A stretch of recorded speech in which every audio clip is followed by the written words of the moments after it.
мындай деген экен. Өмүр бул өтүп кеткен күндөр эмес, бул эсте калган окуялар деген. Кара эмесе окуучулар, ата-энелер бүгүнкү күн биз үчүн эсте каларлык бир күн да.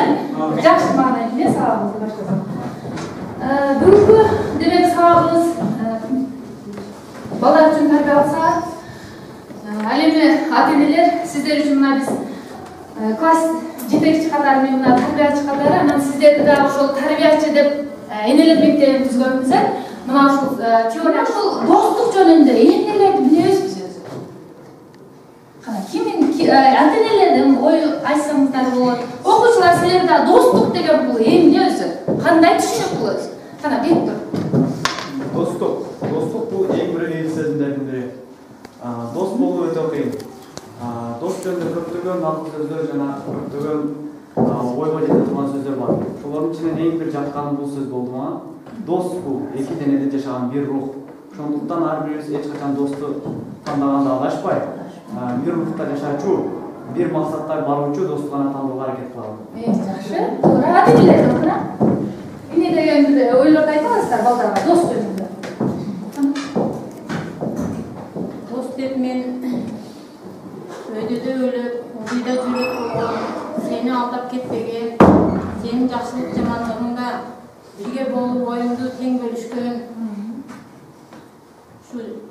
Ушул немени мен достук деп билем да. Учурдагы шартта биз достукка кандай маани беребиз? Мен буга бир мисал айтмакчымын. 42 жаштагы Англиялык бир аял, белгилүү бир тармактар белгилүү бир тармактын катышуучусу экен да. Ошол тармакка мындай деп жазып коюптур. Өз жанымды кыям деп жазат экен. Эми ошол тармакта бул аялдын 1000ден ашуун достору бар. Бирок бир канча күн өткөндөн кийин полиция кызматкерлери анын жансыз денесин тапты. Ошол 1000ден ашуун достору дагы ага жок дегенде акылын айтып бир кеңеш берип койду. Көрдүңүздөрбү? Ата-энелер 42 жашта. 42 жашка чейин ал эмне кандай ойго келесиздер мына? Дос күткөн эмес, же болбосо досту эмне экендигин билген эмес да. Көрдүңүздөрбү? Демек, ата-эне мындай бир жыйынтыкка келсек болот да, тарбиячы өзү тарбиялуу болуш керек. Көрдүңүздөрбү? Эмнелерди айтып алабыз биз балдарга? Эми эмнени үйрөтүшүбүз керек балдарга? Мына ушуну мен бүгүнкү сабакта сиздерге айтып бердим. Улуттук оюндар, тарыхый буюмдар, эстеликтер, этик ишенимдер, эмгек куралдары, улуттук тамак, улуттук кийим, каада салт, санат насыят, табышмак, эпос, мына ушулардын бардыгы бул элдик педагогикалык эсептелет. Мына ушулар аркылуу эгерде биз баланы тарбияласак, анда бул өз жемишин берет экен. Азыр ар дайым эсиңде болсун угулум. Тирүү адам достсуз болбойт. Достуктун жөнүндө ойлоп, аларга дайыма белек жүрөт дейт. Көрдүңүздөрбү? Ким өз досун эстебесе, досу да аны эстебейт. Демек, белек беришибиз керек экен. Кимдин досу көп болсо, анын айыбы ачылбайт экен. Жаңы дос тапсаң, эскиден кол үзбө дейт. Мындай жакшы экен, досуңдун достору дагы сенин досторуң дейт. Эч качан досуңдун акысын жебе. Ач көздүк да, Мына демек ата-энелер, балдар мына карагыла, ата-энелер эмне жөнүндө айтат? Доска тиешелүү кандай сапаттар бар? Берешендик, адамгерчиликтүүлүк, ак көңүлдүү, адилеттүү, чынчыл, март, жоопкерчиликтүү, берешен, мээримдүү адамдар менен, мээримдүү адамдар булар чыныгы дос. Бул эми нускалар болчу. Эми балдар, мындай кылабыз. Азыр биз макал лакаптар бул элдин өзек чыгармачылыктагы эң тарбияны баштап экен. Ошондуктан биз азыр макал лакаптарды айтып көрөбүз. Акча табылат, дос табылбайт. Ит адамдын досу. Досуң болсун, душманың болбосун. Пайдаңа карап дос болсо, акыры барып кас болот. Эски дос эстен кетпес, жаңы дос бакка жетпес. Дос тарылса, доолаганын алат.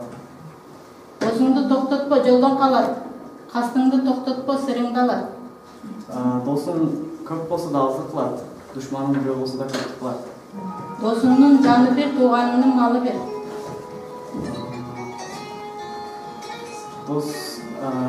Досыңа сырыңды айтпа, досыңның да досы бар. Досың күйдіріп айтат, дұшманың сүйдіріп айтат. Жалғыз өзі қош емес, жақташқан дос емес. Досың қиядасын алат.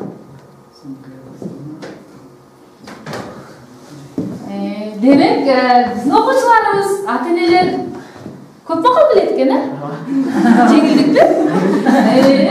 Қол жағылар, қана. Манас эпосы бұл.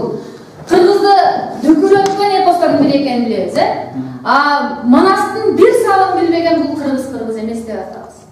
Егер де бүгінгі күнде біз балдарымызды ошол Манас эпосын айтып, же болбосо Манас эпосунда бүтүндөй окуяларды айтып берсек, бул бала тарбия болот. Ошол Манас эпосунда бүтүндөй кыргызга таанытуу үчүн курал экен.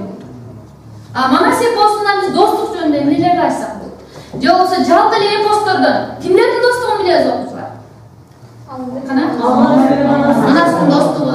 Дагы башка эпостордо барбы достук?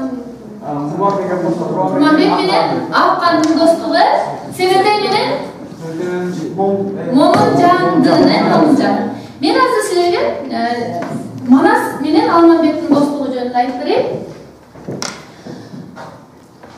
Манас менен Алманбек түбөлүктүү достор. Эми бул Манас эпосунда биз Манас менен Алманбектин достугун мисал келтире турган болсок, Алманбек бул Кытай эли. Эми Кытай менен Кыргыз касташкан душмандар болчу. Кантип достошуп калды? Көрдүңөрбү?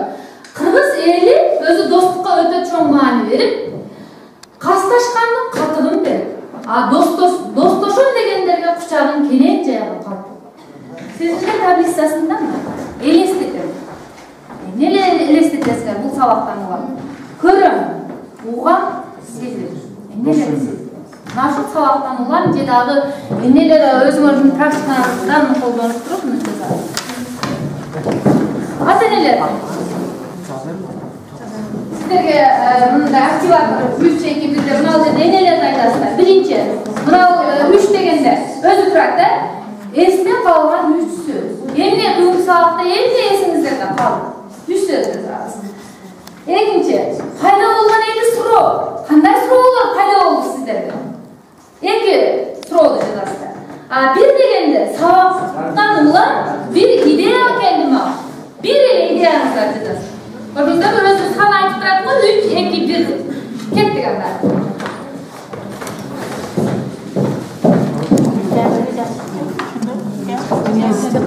Кечте калган сөздү.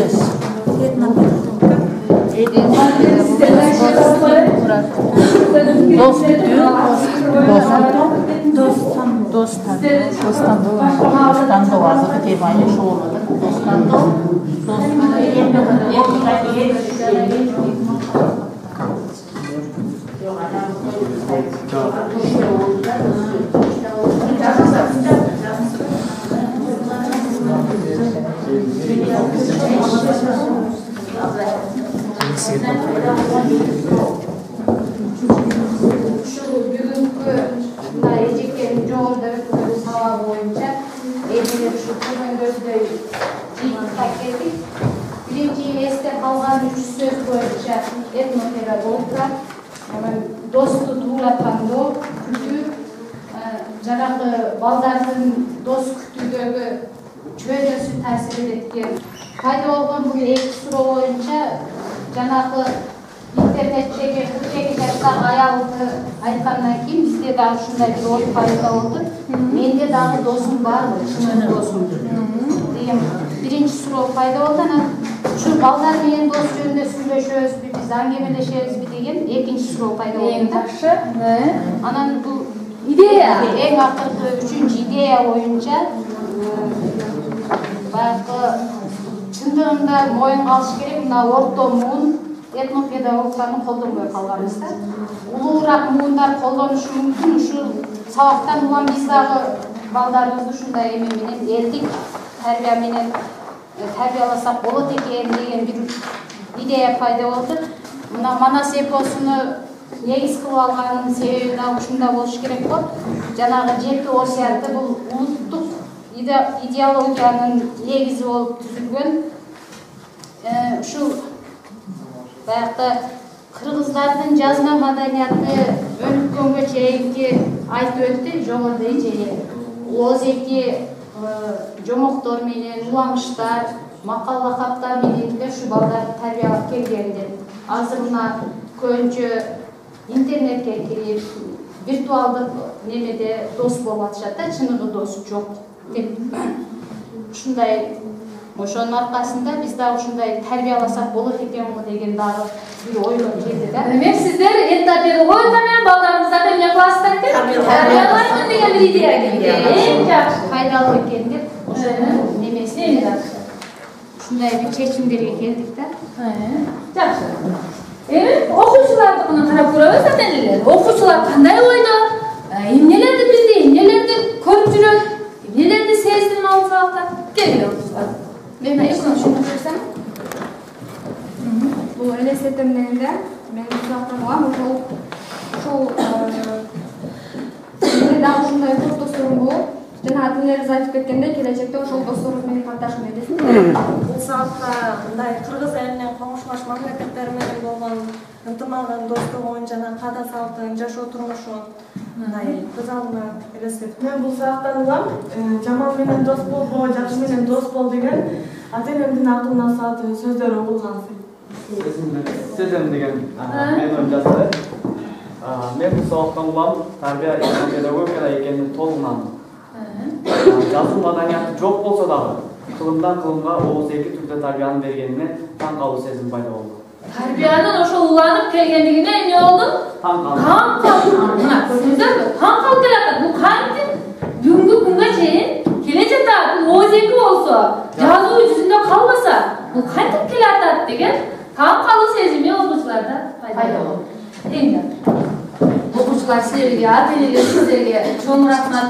Мен ойлойм, бул сабактан көп нерсени биле алдыңыздар деп ойлойм. Демек, этнопедагогика бул турмушта өтө керек.